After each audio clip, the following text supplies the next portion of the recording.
Graça e paz, queridos.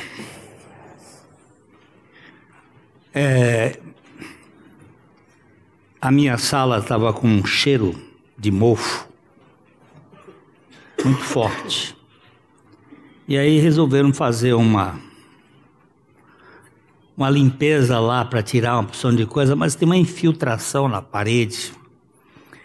E ao tirar, eu descobri que eu tenho uma tendência de rato, de armazenar coisa velha, botar lá. E nessas coisas velhas, nós estávamos mexendo, eu descobri uma preciosidade que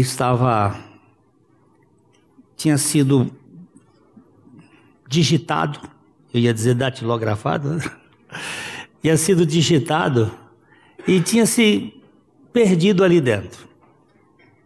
E quando eu achei, eu saí gritando, eureka, eureka, eureka, porque fazia tempo que eu procurava.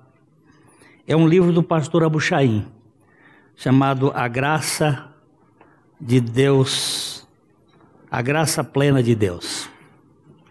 É um livretinho que ele ditava nos estudos bíblicos que eram feitos na casa dele. E a Vera, que era a moça que morava com ele, copiava. E depois aquilo, copiava à mão, foi digitalizado. E esse livrinho está aí. A capa ficou bem interessante, duas mãos segurando um copo, enquanto o vaso derrama água e ele está derramando, e está derramando, e está derramando.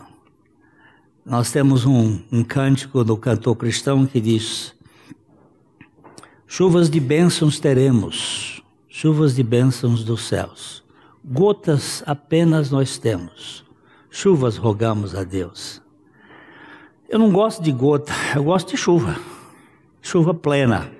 E esse é um livrinho bem interessante e que trata dessa questão da graça.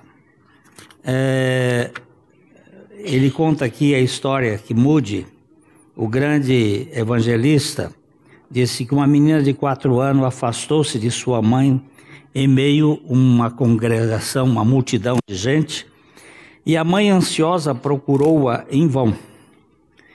Dirigindo-se aos pregadores, pediu-lhes que anunciassem a perda da criança, dizendo ser uma menina de 4 anos, com vestido cor-de-rosa, sapatinhos brancos, laço de fita rosa no cabelo, que atende pelo nome de Elizabeth e que se acha perdida na multidão. Quem encontrá-la, por favor, conduzi-la ao tablado. Mas a criança não aparecia. O anúncio foi feito repetidas vezes. Uma senhora vendo aquela criança, perguntou-lhe: você é a Elizabeth? Ela respondeu: sim. Então levou-o até a sua mãe, e essa surpresa perguntou-lhe: filhinha, você não ouviu anunciar que eu estava preocupada procurando por você? Ela respondeu: sim, mas o anúncio dizia que eu estava perdida, mas eu achava que não, por isso não respondi.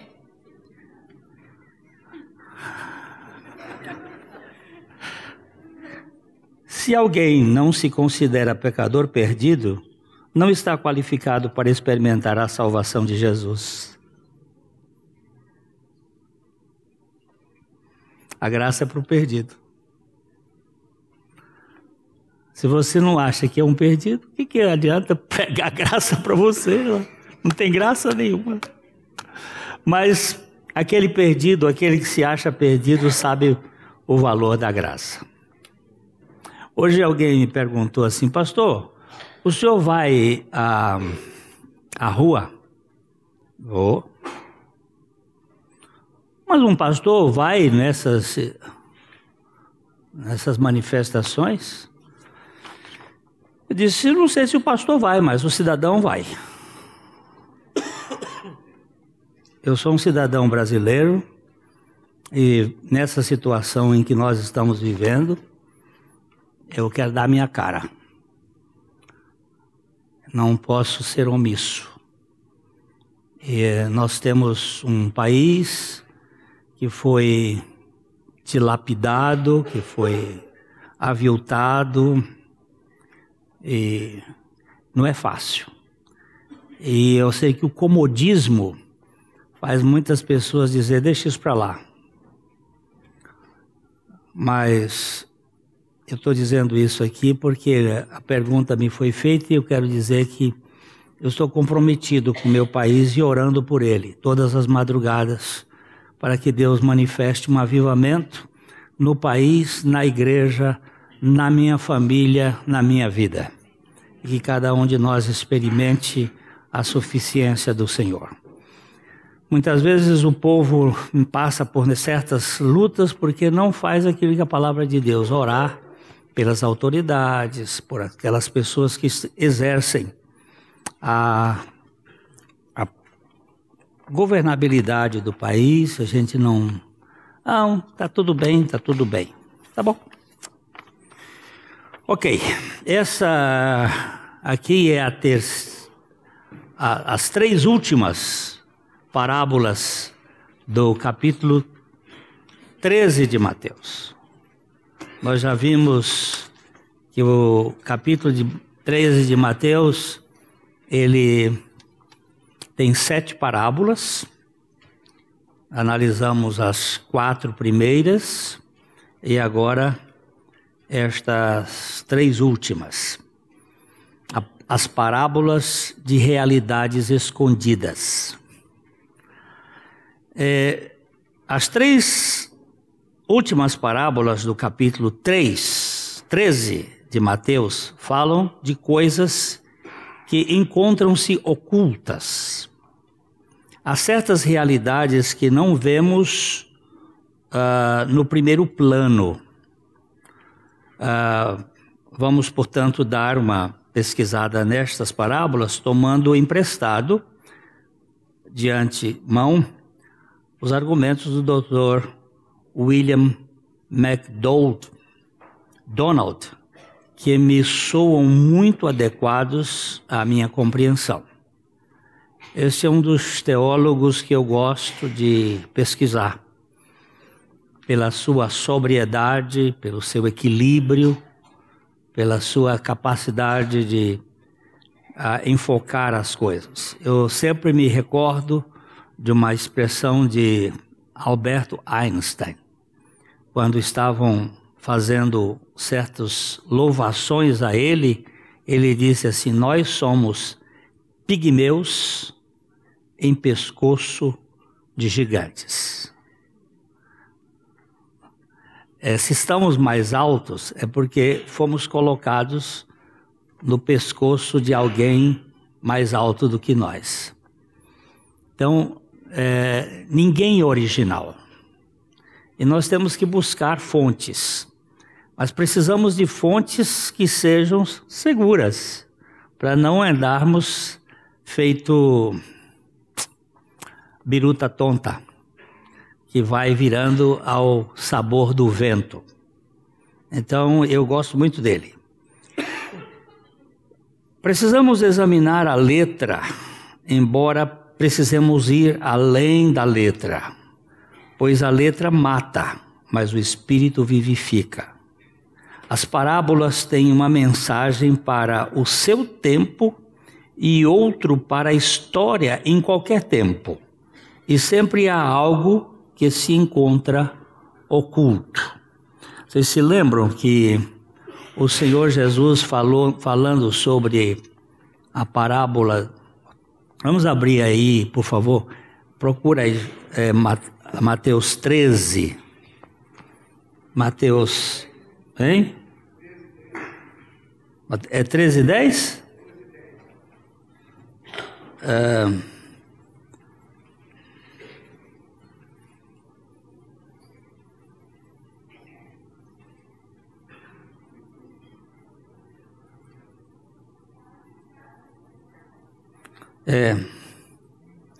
Vamos lá, diz aí: os discípulos vieram e lhe perguntaram: por que o Senhor usa parábolas quando fala ao povo. Ele respondeu: a vocês é permitido entender os segredos do reino dos céus, mas a outros não. Pois ao que tem, mais lhe será dado, e terá em grande quantia. Mas do que nada tem, até o que tem lhe será tirado. É por isso que eu uso parábolas. Eles olham, mas não veem. Escutam, mas não ouvem nem entendem. Cumpre-se, pois, desse modo, a profecia de Isaías que diz: quando ouvirem o que digo, não entenderão. Quando virem o que faço, não compreenderão. Pois o coração desse povo está endurecido, ouvem com dificuldade, e têm os olhos fechados, de modo que os seus olhos não veem, os seus ouvidos não ouvem, seu coração não entende, e não se voltam para mim, nem permitem que eu os cure. Acho que fica muito claro aí o que o Senhor está dizendo.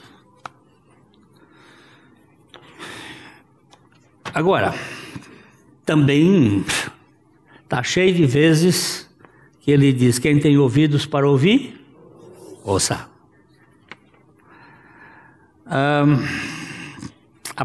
Na primeira dessas parábolas, o Senhor diz assim em Mateus 13:44, nova versão transformadora. Vamos ler juntos. O reino dos céus é como um tesouro escondido que um homem descobriu num campo. Em seu entusiasmo, ele o escondeu novamente, vendeu tudo o que tinha e com o dinheiro da venda comprou aquele campo. O que será que ele quis dizer com isso? O reino dos céus é como um tesouro escondido que um homem descobriu num campo. Em seu entusiasmo, ele o escondeu novamente, vendeu tudo o que tinha e com o dinheiro da venda comprou aquele campo. O que está por trás disso aqui? Que tesouro é este que estava encoberto?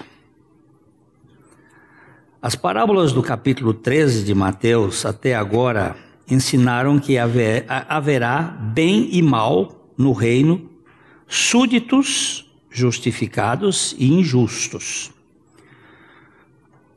As próximas duas parábolas que veremos mostram que haverá duas classes de justificados.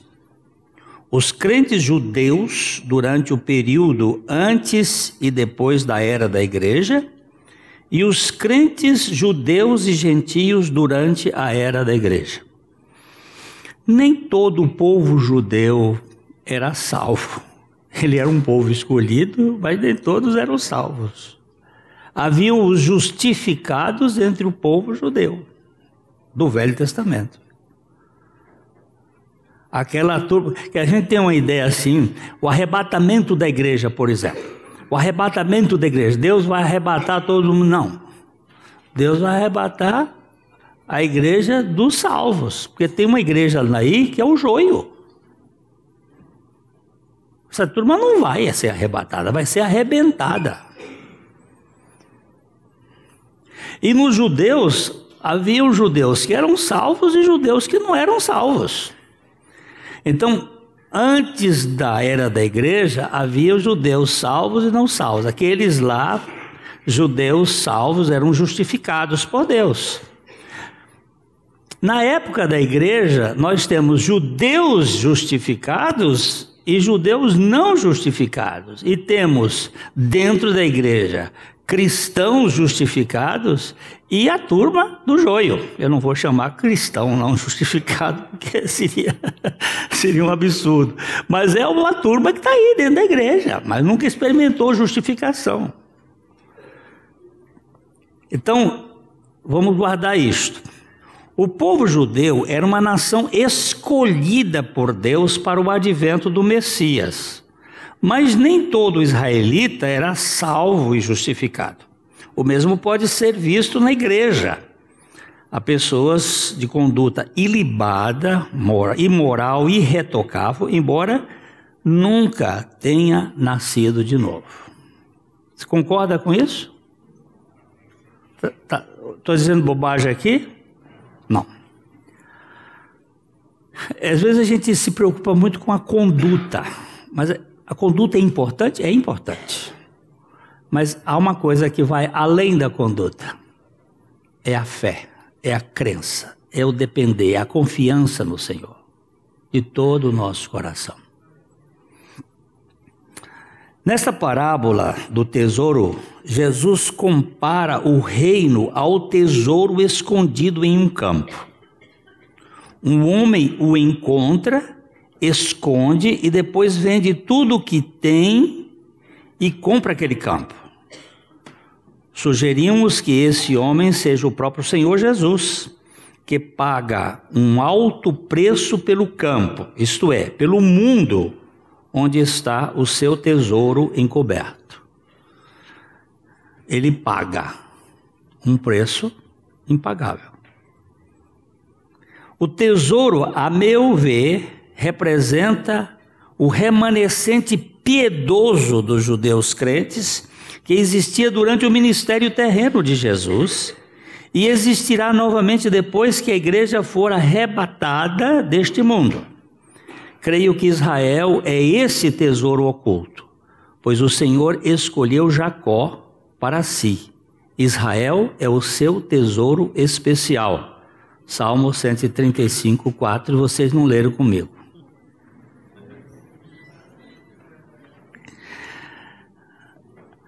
Eles estão escondidos no campo em que foram dispersos por todo o mundo e em sentido real desconhecido por qualquer um, exceto para Deus.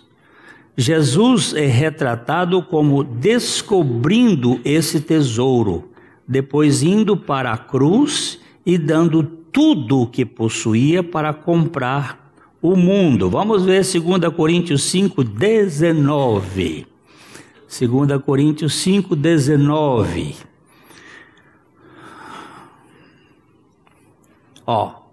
A saber que Deus estava em Cristo reconciliando consigo o mundo, não imputando aos homens as suas transgressões, e nos confiou a palavra da reconciliação. Deus estava comprando o mundo para si.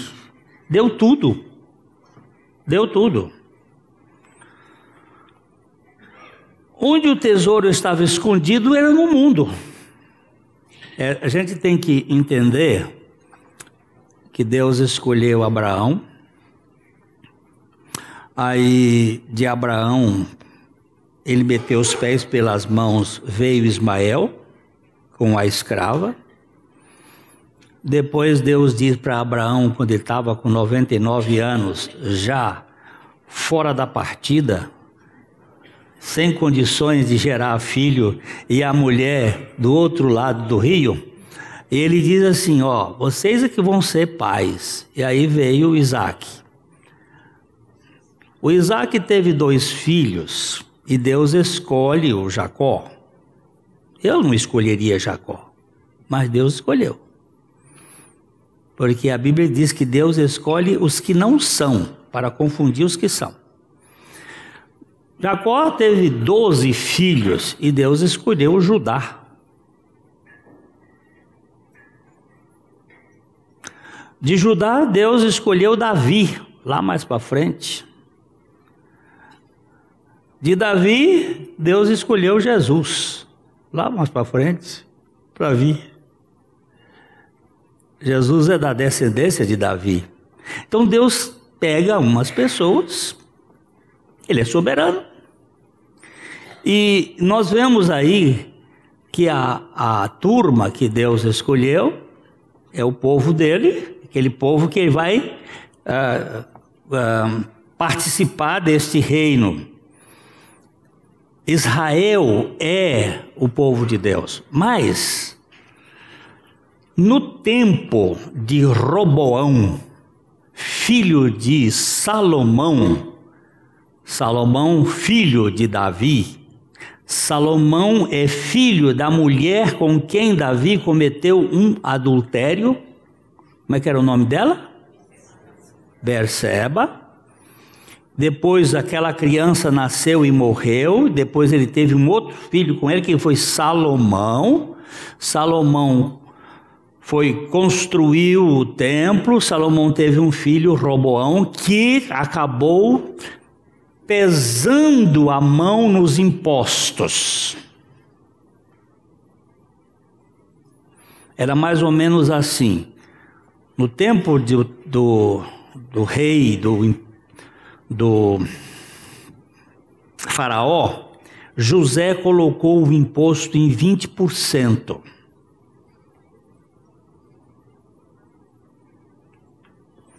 Que eram os quintos dos infernos aqui no Brasil. Quinto dos infernos, porque era 1/5 que você pagava de imposto para a coroa. Esse imposto ele passou no mundo inteiro e Israel cobrava 20%. Mas quando Roboão assumiu o governo, ele disse que o dedo mínimo dele era mais pesado do que a cana do braço do pai dele. Ele quis dizer o seguinte: agora vocês vão ver o que é imposto. Porque todo governo safado, ele aumenta os impostos para tirar mais. E isso gerou uma ruptura no povo. E 10 tribos ficaram no norte, eles largaram Roboão, e Jeroboão, que foi um dos construtores do templo e que depois fez uma safadeza na tesouraria e foi expulso e foi para o Egito. Lá do Egito ele fez um processo, voltou para cá e ele assume a posição de rei. Então ficaram 2 reinos, do norte e do sul, Israel e Judá. Judá, 2 tribos, Israel, 10 tribos. E eles permaneceram assim de 900 até 722 antes de Cristo. O tempo de antes de Cristo se conta do mais para o menos. No ano 722, Senaqueribe toma Israel, toma Samaria, que era a capital, destrói, acaba e leva o povo para o mundo, dispersa. É chamada a primeira diáspora de Israel. Ele se espalhou pelo mundo. Essas 10 tribos, elas não mais se reuniram. Elas agora estão se reunindo através dos ossos. Que é isso? Está ficando doido? Osso vai fazer? Pois é. Você sabe que o judeu não era enterrado em cemitérios comuns. Eles sempre foram enterrados em cemitérios próprios. E hoje com o DNA se sabe quem eram as tribos. Quem é a tribo de Naftali, qual era a tribo de Efraim, qual era a tribo, através dos ossos. É o capítulo 37 de Ezequiel.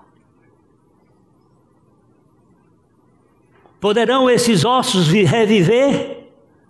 Senhor Deus, tu sabes. E eles estão hoje todos mapeados, se sabe onde eles foram, naquela diáspora de Senaqueribe. Depois a segunda diáspora foi a diáspora do povo judeu, as tribos do sul, no tempo de Nabucodonosor. De 606, 586, o povo também foi disperso. E a terceira diáspora foi no ano 70 da nossa era, com o Tito, o general Tito.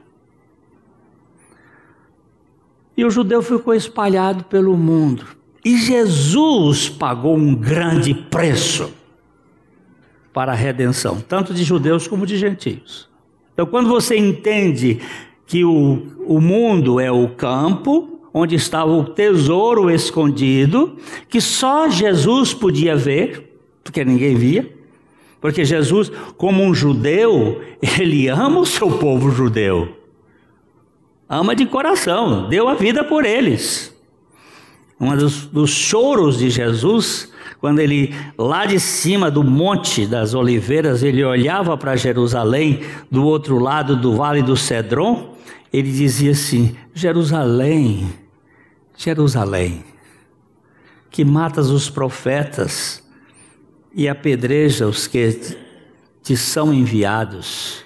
Quantas vezes eu quis ajuntar os teus filhos, como a galinha ajunta os seus pintainhos debaixo das suas asas, e vós não quiseste. Esse é o grande tesouro, o povo de Deus, Israel, muitos salvos e outros rejeitaram. Então, o reino também, Israel resgatado será tirado do esconderijo quando o seu libertador vier de Sião e estabelecer tão aguardado reino messiânico.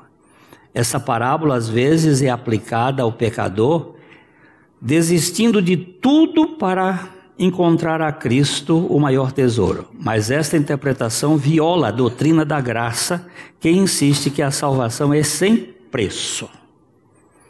Lá no Isaías 55, verso 1, ele vai dizer: vinde, olha lá, ó todos vós, os que tendes sede, vinde às águas, e vós, os que não tendes dinheiro, vinde, comprai e comei. Sim, vinde e comprai, sem dinheiro e sem preço, vinho e leite. Como é que eu vou comprar sem dinheiro e sem preço? Que transação mais gostosa é essa? Eu não tenho nem dinheiro e nem a coisa tem preço. Como é que eu vou comprar? É a graça, querido. Então, este aqui não pode ser o pecador vendendo tudo que tem para ir comprar o tesouro, dizendo que o tesouro é Cristo. Você vai vender tudo, você vai abandonar, vai deixar tudo para poder ficar com Cristo. Eu não entendo assim, porque a salvação é pela graça de fio a pavio. Não seria uma boa interpretação.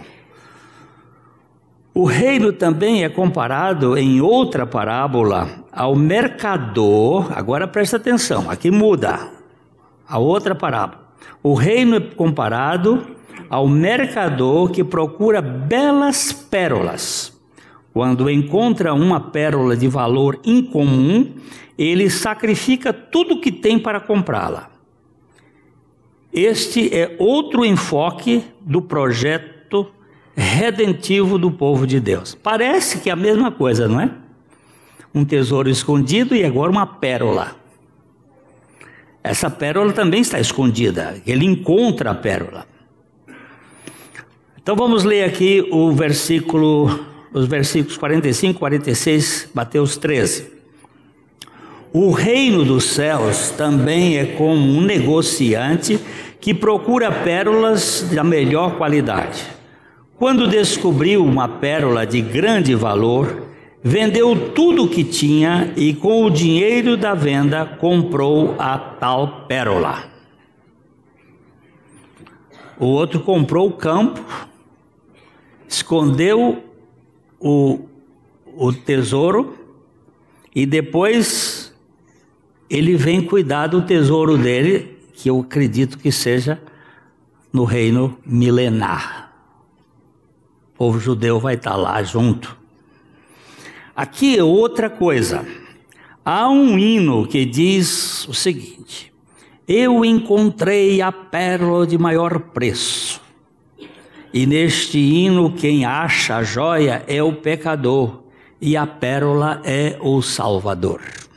Mas, novamente, podemos contestar isto, pois o pecador não tem que vender tudo para comprar a Cristo. A salvação é pela graça. Essa junção aqui, podemos contestar tudo junto, eu não sei o que acontece. Eu escrevo lá no meu iPad o texto e mando, e ele volta e chega aqui, ele é colado. Acontece com você isso? Também. Não sei como é que ele cola no ar, mas cola. Então estou explicando porque às vezes aparecem uns erros assim.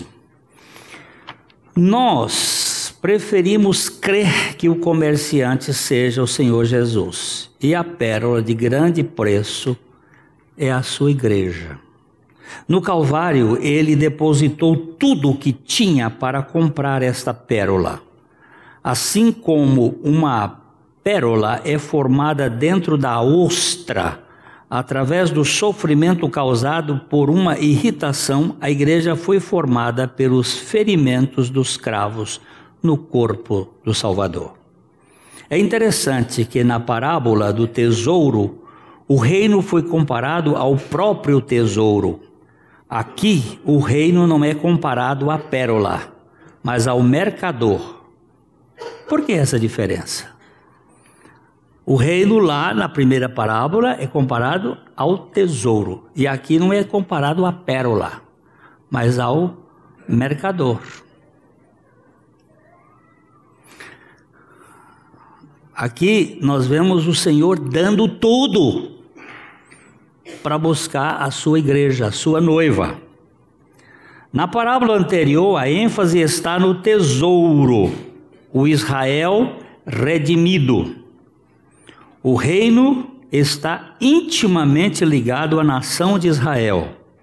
Foi originalmente oferecido a essa nação e, em sua forma futura, o povo judeu será seus principais temas.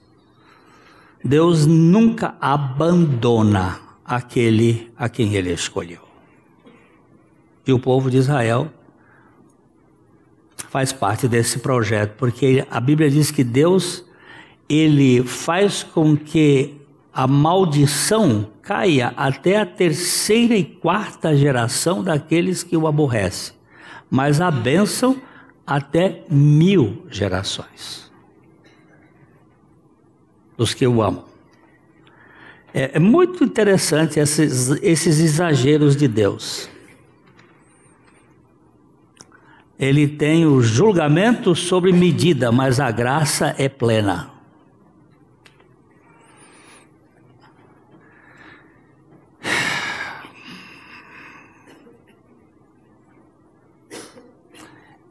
Onde é que eu estou? A igreja não é o mesmo que o reino. Os que estão na igreja estão no reino em sua forma provisória, mas nem todos os que estão no reino estão na igreja. A igreja não estará no reino em sua forma futura, mas reinará com Cristo sobre a terra renovada.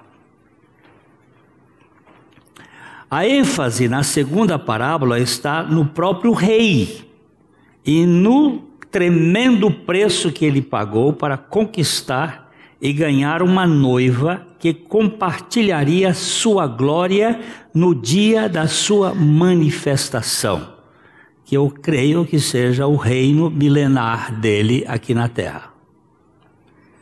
Podemos deduzir que o tesouro seja Israel e a pérola, a igreja. Quando a pérola sai do mar, isto é, a igreja, às vezes chamada de noiva gentia de Cristo, vem em grande parte das nações. O mar é visto como símbolo das nações. Aqui temos uma figura que mostra a composição gentílica da igreja. Eu coloquei Apocalipse 17, 15 aí para que nós pudéssemos entender que na Bíblia o mar é comparado às nações, os povos. Vamos ver aqui. Falou-me ainda: as águas que viste onde a meretriz está assentada são povos, multidões, nações e línguas. A meretriz é a Babilônia, no caso, a igreja comprometida com o mundo.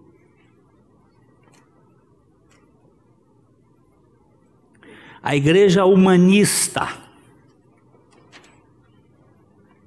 Cristo do lado de fora, esta aí. E ele está comparando aqui, ó. As águas que viste onde a meretriz está assentada são povos, multidões, nações e línguas.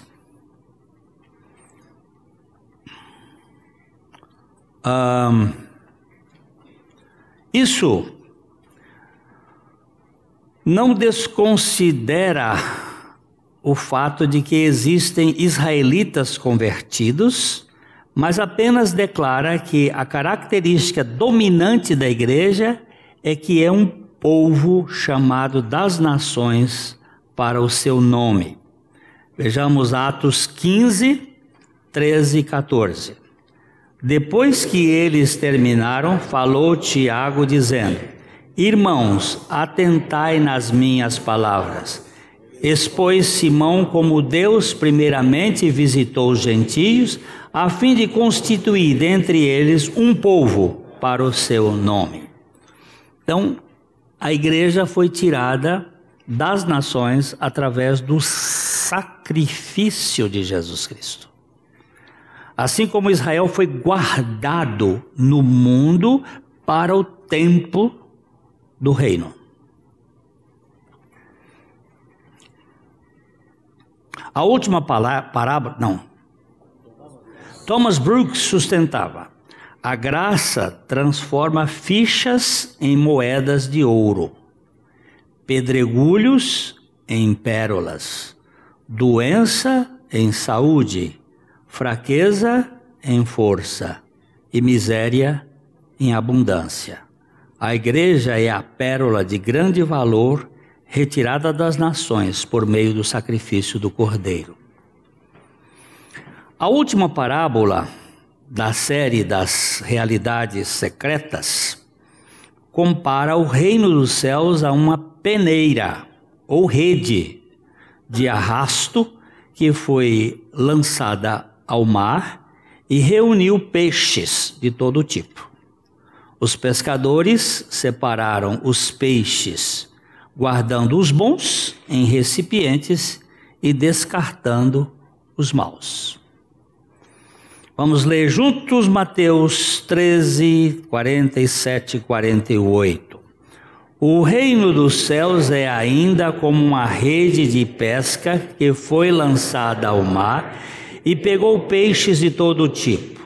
Quando o rei estava cheia, os pescadores o arrastaram até a praia, sentaram-se e juntaram os peixes bons em cestos, jogando fora os ruins. Os peixes encontravam-se incógnitos nos mares, ou os homens no meio das multidões.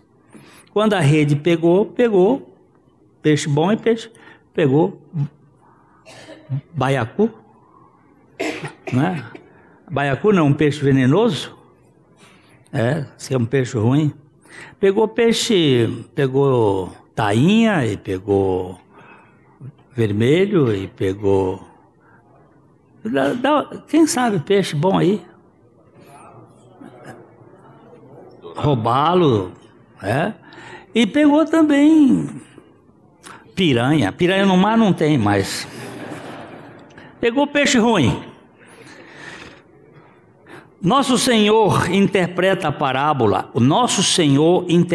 parábola assim: o tempo é o fim da era.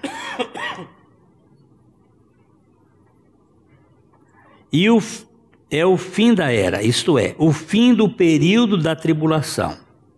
É a época do segundo advento de Cristo. Os pescadores são os anjos. Os bons peixes são os justificados, isto é, pessoas salvas, tanto judeus como gentios. Os maus peixes são os injustos, ou as pessoas incrédulas de todas as nações, de todas as raças e nações. Vamos ver a interpretação do Senhor Jesus nos versículos 49 e 50 de Mateus 13.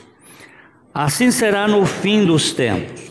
Os anjos virão, separarão os perversos dos justos e os lançarão na fornalha ardente, onde haverá choro e ranger de dentes. Cremos que os justos são os que foram justificados por Cristo. E é bom entender. Alguém outro dia me perguntou: o senhor crê que existe inferno? Olha, meu amigo, eu creio na Bíblia. E a Bíblia fala. E tem julgamento. Ontem me perguntaram assim: você acha que no céu todos serão iguais? Eu digo: no céu sim, mas no inferno não. Porque a Bíblia diz que se Corazim, se Betsaida, se Cafarnaum tivessem crido no Senhor, eles teriam uma experiência muito bonita, mas como eles não creram, eles seriam piores do que Sodoma e Gomorra, e que haveria maior rigor contra os de Cafarnaum, porque Jesus gastou mais tempo do seu ministério terreno em Cafarnaum do que em qualquer outro lugar. Agora nós estivemos lá em Cafarnaum, a gente via como Jesus andava ali naquela região, como é que ele estava. Ele ficou em Cafarnaum muito mais tempo. E eles viram o que Jesus fizeram e não creram. E ele disse: haverá maior rigor. Então no céu, eu acho que todo mundo vai andar por igual. Mas no inferno vai ter uma caldeira mais quente. É o que dá a entender. Há o maior rigor. Então não vamos brincar com essa ideia, não. Ah, mas Deus é bom. Ele é bom, mas ele é justo. Ok? Não brinque com essa história de... a minha netinha, ela está chegando à idade do absolutismo. Ele está chegando à idade do absolutismo. A criança de 2 anos, ela está com 1 ano e 5 meses. Mas ela é muito precoce. E ela já está chegando à idade de ser onipotente. E ontem eu vi ela fazer com a mãe uma coisa bem interessante. A mãe deu uma bronca nela para ela, porque ela estava mexendo numa coisa perigosa. E ela reagiu e depois viu que a mãe ficou firme, segura. Aí ela começou: mamã tatatá, mamã tatatá, mamã tatatá. Eu digo: você está pensando que vai ganhar a guerra com suas ovações. Isso é coisa da natureza implícita do ser humano. Eu vou dar um jeitinho aqui para não ser punido. Isso faz parte. Deus é bonzinho, ele vai resolver a coisa. Tudo bem, Deus é bonzinho, ele é bom. E porque ele é bom, ele colocou o seu filho para ser o nosso resgatador e nos tirar do império do maligno, das trevas. Mas não brinque com essa ideia de procrastinação. Deixa para amanhã. Ou com a ideia, a gente vai levando a vida de qualquer jeito. Não, você tem que depender da suficiência da graça do Senhor. Entenderam? Vamos ver se a gente termina aqui. A parábola pode ser entendida assim. O arrastão, é aqui que eu estou? O arrastão é a retirada. Uma separação ocorre, como também vimos na parábola do trigo e do joio. Os justificados entram no reino do seu Pai, enquanto os injustos são enviados para um lugar de fogo, onde há choro e ranger de dentes. Esse não é um julgamento final. uma vez que esse julgamento ocorre no início do milênio, e o julgamento final ocorrerá após o término dos 1000 anos, como diz Apocalipse 20, 7 a 15. Vamos ler esse texto aqui. Existem 2 julgamentos, um no início do milênio e outro no final do milênio. E aqui ele fala assim, quando porém se completarem os 1000 anos, Satanás será solto da sua prisão. Porque no período do milênio, Satanás estará preso. E o que vai se provar nesse tempo aí é que o homem é mau. Porque mesmo Satanás preso, o ser humano vai meter os pés pelas mãos. Tem muita gente que culpa o diabo pelo que está acontecendo na vida deles. Diz assim, não, isso foi o diabo que me tentou. Tudo bem, o diabo tentou, mas o tentado é você. E o que joga é você. É você que é o profeta Jeremias chega a dizer assim, eles são piores do que os malignos, porque quando você resiste o diabo, o que ele faz? Ele foge. Mas a Bíblia diz assim, não resistais ao homem perverso. Por quê? Resiste o diabo e ele fugirá de vós, mas não resistais ao homem perverso. Por que ela diz isso? Porque o homem perverso é pior do que o diabo. Agora, quem é esse homem perverso? No meu caso, sou eu. Porque a Bíblia diz que o coração do homem é desesperadamente perverso. Botar a culpa no outro é um problema terrível. Eu citei uma frase no meu blog essa semana do Humphrey. Humphrey foi um vice-presidente dos Estados Unidos do tempo do Lyndon Johnson. Ele não tira não. Ele disse que que errar é humano, acusar os outros é política. Errar é humano, agora acusar os outros é política. É uma forma de você botar o defeito do outro. Aí ele vai dizendo, e sairá a seduzir as nações, depois que ele for preso, que há nos 4 cantos da terra, Gog e Magog, a fim de reuni-las para a peleja. O número dessas é como a areia do mar. Quer dizer, e marcharão então pela superfície da terra e sitiarão o acampamento dos santos e a cidade querida, e desceu, porém, o fogo do céu e os consumiu. O diabo, o sedutor deles, foi lançado para dentro do lago de fogo e enxofre, onde já se encontram não só a besta, como também o falso profeta, e serão atormentados de dia e de noite pelos séculos dos séculos. Vi um grande trono branco e aquele que nele se assenta, de cuja presença fugiram a terra e o mar, e não se achou lugar para eles. O céu, e não se achou lugar para eles. Vi também os mortos, os grandes e pequenos, postos em pé diante do trono. Então se abriram os livros. Ainda outro livro, o livro da vida, foi aberto. E os mortos foram julgados segundo as suas obras, conforme os que se achava escrito nos livros. Deu o mar os mortos que nele estavam, a morte e o além entregaram os mortos que nele havia e foram julgados, um por um, segundo as suas obras.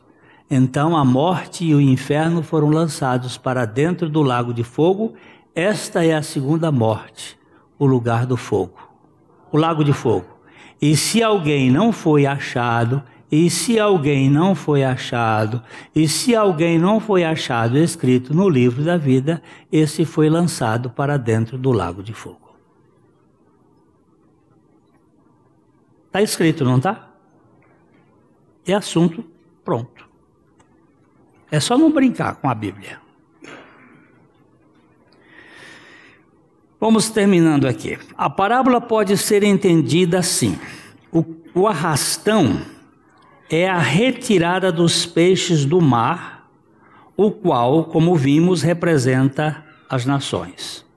A parábola refere-se à pregação do evangelho eterno, como acontecerá durante a grande tribulação.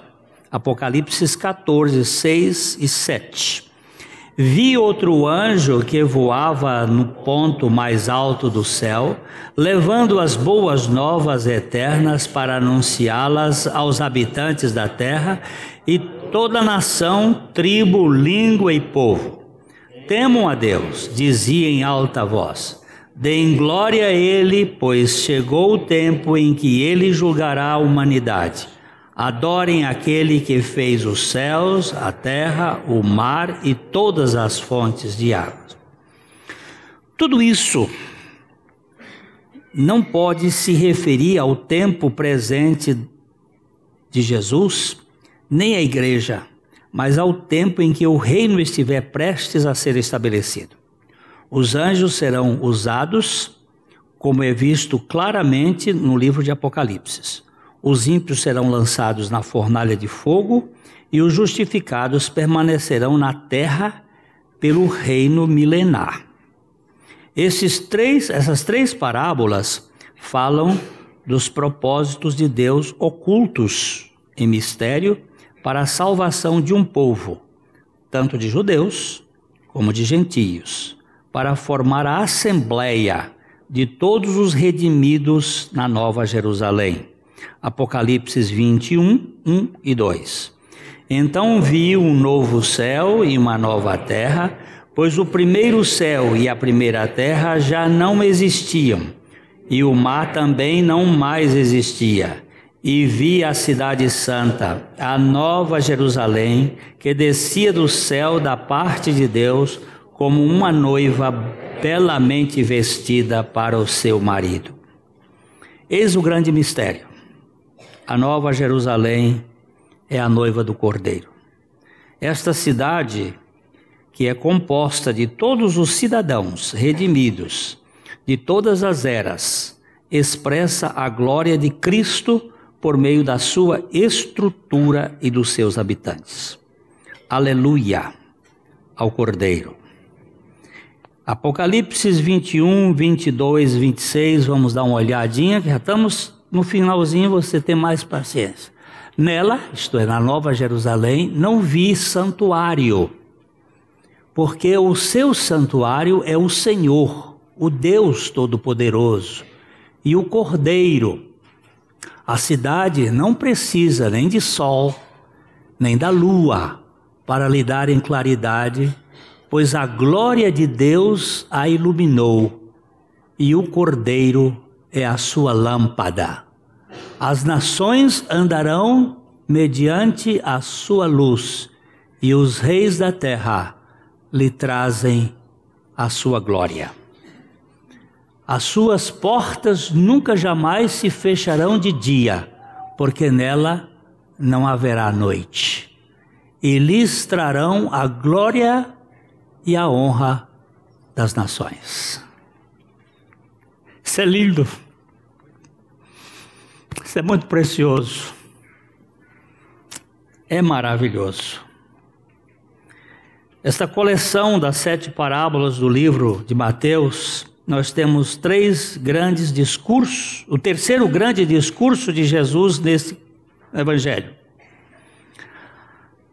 As parábolas servem de janela para os filhos da luz e de muro para os filhos das trevas. Quem tem olhos para ver, veja. Amém. Pai, nós te damos muitas graças,